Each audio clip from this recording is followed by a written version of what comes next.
Bom, voltamos nesse segundo bloco com o cirurgião plástico Dr. Leonardo Aguiar. E agora a gente vai falar sobre uma das cirurgias mais pedidas no consultório, mais realizadas no mundo, né, Dr. Leonardo?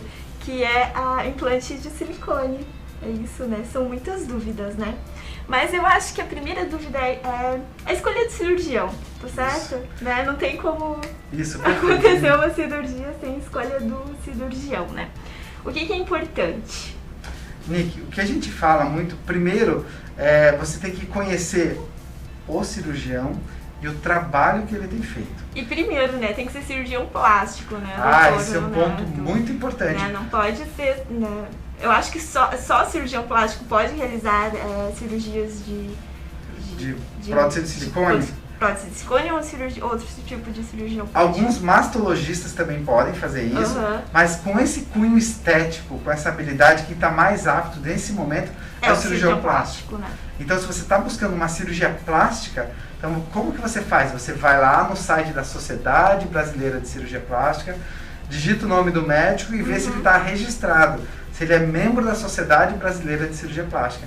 Por quê? Porque quando ele está registrado ali, significa que ele fez toda a formação necessária para ser um cirurgião plástico, que é 6 anos de escola de medicina, 3 anos de cirurgia geral, mais 3 anos estudando cirurgia plástica, fazendo residência. Então, são praticamente 12 anos estudando para estar fazendo aquilo que ele está fazendo. Inclusive fazendo os outros procedimentos, não só o implante ou a prótese de silicone. Né? Mas todas as outras cirurgias e os tratamentos estéticos. Por isso que a gente fala, às vezes você está buscando algo, mas você não busca se esse profissional está apto a fazer o que ele está fazendo. E aí é o primeiro passo. Vamos buscar alguém que você, primeiro, que seja qualificado tecnicamente falando, que esse é o primeiro ponto. O site é Sociedade Brasileira de Cirurgia Plástica. Se colocar no Google vai achar. SBCP, que é a sigla. E aí, depois que você descobriu o cirurgião plástico, olha, na minha cidade, o mais próximo de mim, por que isso é importante? Porque você precisa ter assistência, você precisa ter cuidado. Claro. Você escolheu o teu cirurgião, descubra alguém que já operou com esse cirurgião, mas tem que ser alguém que já operou há mais de 5 anos. Por quê? Qual o segredo? Olha só que interessante, não sabia isso. Porque você vai ver o resultado a médio e longo prazo desse cirurgião. Esse que é o ponto, porque você vê os resultados a médio e longo prazo desse cirurgião, aí você consegue entender se esse médico deu assistência para o paciente, se esse paciente se cuidou também, como é que são os resultados, sabe? Então isso é muito importante, você escolher um cirurgião plástico qualificado tecnicamente falando. Segundo, um cirurgião plástico que cuida dos seus pacientes e está próximo de você. Isso é muito importante. Até porque você vai ter que voltar após a cirurgia, né? Voltar, ter todo um acompanhamento. Vai ter todo no passo a passo, na né? evolução. Exatamente isso. Exatamente isso. Muito bem. Depois de escolher o cirurgião, eu acho que uma pergunta que todo mundo faz, o tamanho, né? Que tamanho de prótese de silicone? Acho que é a grande dúvida das mulheres. Mulheres que estão em casa sabem disso. Quem colocou silicone ou quem está pensando em colocar, pergunta, né? Mas quanto eu vou colocar de silicone, doutor Leonardo? Porque, por exemplo, mas eu não quero muito pouco, mas eu também não quero exagerar. Então... Todo mundo fala, eu quero que coloque grande, mas fique proporcional, mas não quero muito grande. Mas eu quero que apareça. Mas não quero que apareça muito. Mas eu quero que apareça muito, é bem isso. Esse que é o ponto. No passado, há mais ou menos 10, 15 anos atrás, a medida mais falada era só o volume. Tá. Era 100, 200, 300, 400 ml ou centímetros cúbicos. O que aconteceu? O que evoluiu? Evoluiu que quando você compra hoje a prótese de silicone, quando você vê, ela tem 2 medidas principais. A base, que é o quanto ela vem aqui, é a base, é o diâmetro da prótese, e a altura dela, que a gente chama de projeção. Então, vai para frente. Então, são as 2 medidas. A base, que é o que preenche no tórax, e a projeção que vai para frente. Qual que é o grande papel do cirurgião plástico? É entender o seu desejo como paciente, o que você imagina e transformar isso em números na base, projeção, para ajudar você a escolher a melhor prótese. Pode fazer a medida também do corpo da paciente, né? Exatamente. Porque uma mulher que ela é muito fininha, que ela tem, né, que ela tem um colo estreito, ela não pode ter uma base muito larga. Muito larga. Exatamente isso. Então, quando se faz o exame, o correto, o mais indicado, é medir a paciente para entender as proporções. Porque você tem que entender o tamanho e o diâmetro do tórax da paciente para ver qual a prótese que cabe no tórax da paciente. Que cabe e fica bonito, que vai dar o que a gente chama de ponto de clivagem, a distância entre as mamas. Depois que você mediu e escolheu a base, você vai escolher o quanto ela vai para frente. E esse o quanto vai para frente é o que a gente chama de projeção. E aí que entra a projeção baixa, moderada, alta ou extra alta. E várias marcas de prótese têm esses tipos de projeção. E quanto mais altas, mais para frente ela vai, mais evidentes e mais marcado fica a prótese. Só que a gente tem que entender que o resultado final é a soma da mama que você já tem, mais a prótese. Tem isso também, né? E aí entra as questões de proporcionalidade, em relação ao tamanho do quadril, em relação ao tamanho do bumbum, a altura, corpo, ombro. Então, o que acontece? Aí vai a sensibilidade do cirurgião plástico explicar, olha, essa prótese fica mais adequada por isso, por isso, por isso. Ou não coloca essa porque vai ficar muito larga, talvez vai ficar estranho, ou a sua mama, ou talvez tem que tirar a pele da mama, porque tem essa questão também. Às vezes não vale a pena só colocar prótese e preencher, porque vai ficar muito grande. Então o que acontece? O grande passo a passo é a conversa, por isso que o cirurgião plástico tem que ter tempo para conversar. Para entender primeiro se tem indicação de cirurgia. Tem indicação, a cirurgia vai ajudar. Excelente. Se vai ajudar, então agora vamos ver qual o tamanho, qual vai ser a prótese, o que você deseja, porque também tem a sua personalidade. Sim. Do seu trabalho, às vezes estilo de vida, né? Estilo de vida, às vezes você é uma corredora e você fala, não, eu quero uma prótese grande, grande, grande.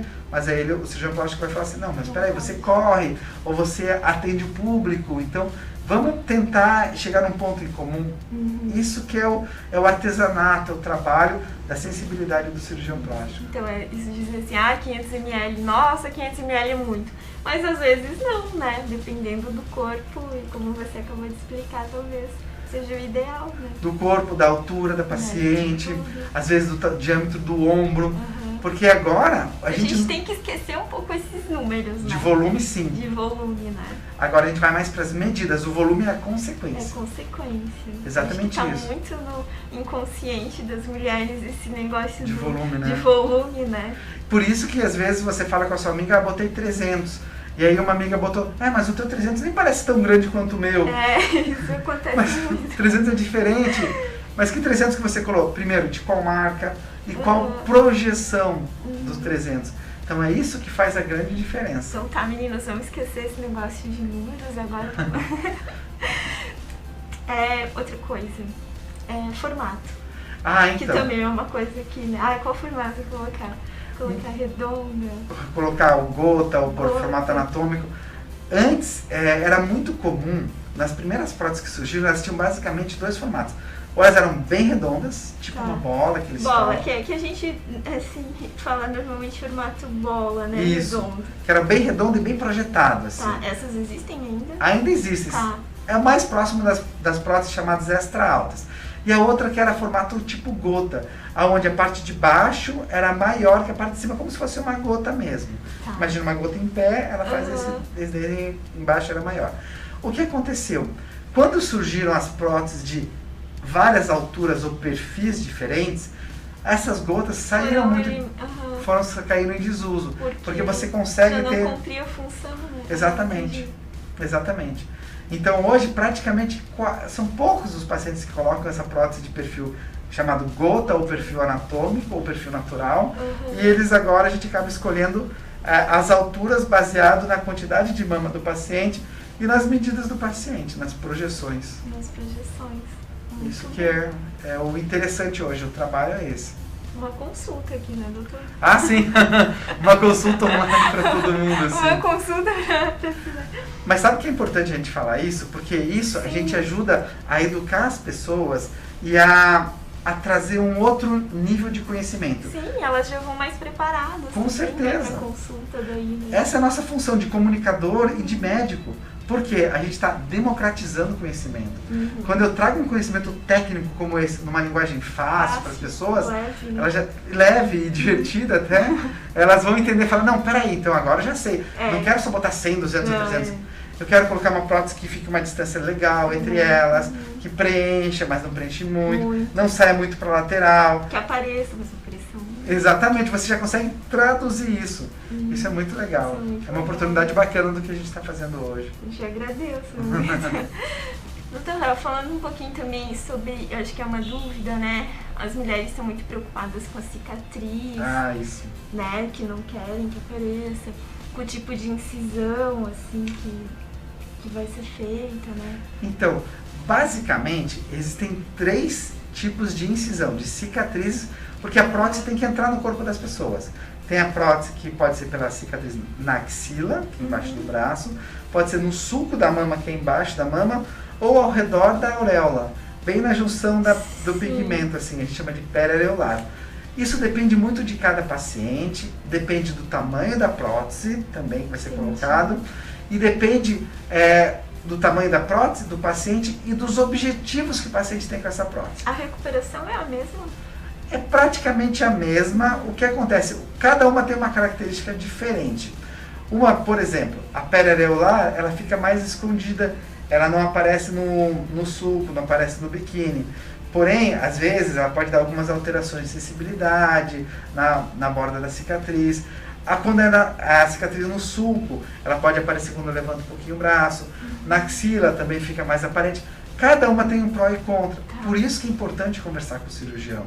Cada uma tem um lado positivo e um lado não tão positivo assim. Mas as mais utilizadas hoje em dia são no sulco, embaixo da mama, que é uma das mais anatômicas, e periareolar, são as 2 mais utilizadas. A axilar caiu um pouco em desuso porque acabava ficando muito aparente, enfim, mudou um pouco o perfil das pacientes. Mudou um pouquinho esse perfil. E a recuperação é bem tranquila, né? A gente não consegue ver o resultado já na primeira semana, né? Assim, depois de quanto tempo de realizada a cirurgia que a gente vai ter o resultado definitivo? Nick, o que a gente fala, toda cirurgia ela tem o que a gente chama de pico da inflamação. O que é isso?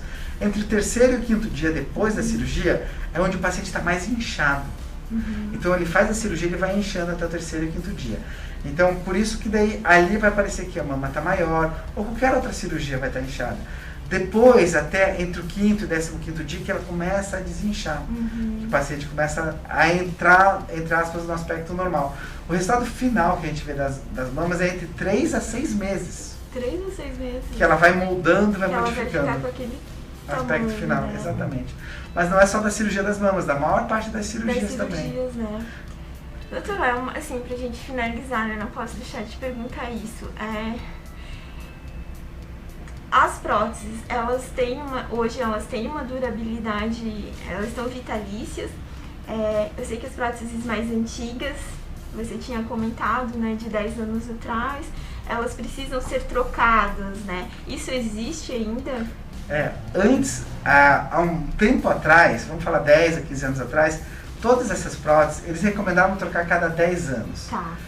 Porque tinha um percentual muito pequeno, de 3 a 5%, que vazava depois de 10 anos. Eles recomendavam, vamos trocar todas. Mas mesmo essas acabavam durando 15, 20 anos. Já tem durava um pouco mais. Né? Hoje, pela prótese... Vaza também, mas é só, tipo... Ela não vaza. Não vaza. O que acontece? Hoje em dia as próteses... Hoje em dia as próteses, praticamente, elas têm garantia vitalícia. Você não precisa mais trocar a sua prótese de silicone. Isso é muito bom, né? Sim, mas o que você não pode deixar de fazer é o acompanhamento com o ginecologista. Sim. Ou com o cirurgião plástico. De tempos em tempos, está indo lá, fazendo uma revisão. Mesmo fazendo com as vitalícias. Né? Mesmo com as vitalícias, porque não quer dizer que, pelo fato de não precisar trocar prótese, que você não precisa mais examinar a tua mama. Sim. Precisa. E qualquer mulher precisa. E homem também. Então a gente aproveita esse mês do novembro. É verdade. Homem também. Homem e mulher se examinem, tenham uma frequência, um cuidado. Isso é muito importante. Muito importante. É verdade. E lembrando, né, doutor Leonardo, da importância de, mesmo com a prótese, de fazer a mamografia. E com a prótese é necessário também a ultrassonografia, se eu não me engano, né? O importante é você consultar no seu médico e ele vai indicar, olha, tá no momento de fazer mamografia, tá no momento de fazer ultrassom, ou no momento de fazer os dois. Ou se tiver alguma dúvida, faz até uma ressonância magnética, Mas o que não pode deixar é de estar acompanhando com o ginecologista, mastologista ou com o cirurgião plástico. Não pode colocar e simplesmente esquecer, assim, sabe? Então é importante manter esse cuidado para a vida inteira. Se cuidar sempre, né? Sempre, sempre. Doutor Leonardo, queria agradecer muito a tua presença aqui, muito obrigada, foi uma grande contribuição e é muito bom a gente saber que a gente tem um discípulo aqui do Dr. Ivo Pitangui pertinho da gente. Muito obrigado, Nick, pelo convite, é uma honra estar aqui podendo celebrar o nome do professor, obrigado. Obrigada, te espero mais vezes, e o Léo em 2021. Até a próxima, obrigado, obrigada. Tchau. Bom, o programa de hoje vai ficando por aqui. Eu espero vocês na próxima quarta-feira, 21h30, aqui na TV Galega.